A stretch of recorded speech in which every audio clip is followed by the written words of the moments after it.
শালার বাঙালি কি গেমস নামাইছে রে। গেমসের নাম দিছে পাটাব্বাস।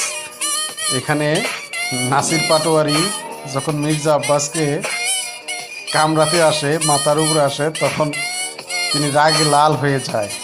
আর যখন পাটোয়ারিকে মেরে ফেলা হয় চাপ দিয়ে, তখন মির্জা আব্বাস খুশিতে আত্মহারা হয়ে যায়। এইটা কোনো কথা হইল? এইটা কোনো গেমস হইল? হ্যাঁ, আল্লাহ, আমি হাসতে হাসতে পেটে ব্যথা পাইতেছি। এইটা কোনো কথা? এইটা কোনো কথা? দেখেন, যখন নাসির পাটোয়ারি যখনকার মির্জা আব্বাসের মুখের উপর যায় তখন লাল হয়ে যায়, তখন মির্জা আব্বাস রাগে লাল হয়ে যায়। এই হচ্ছে গেমস। এইবারে নির্বাচন একেবারে আমার অবস্থা খারাপ, আমি 61 স্কোর করেছি। ধন্যবাদ সবাইকে।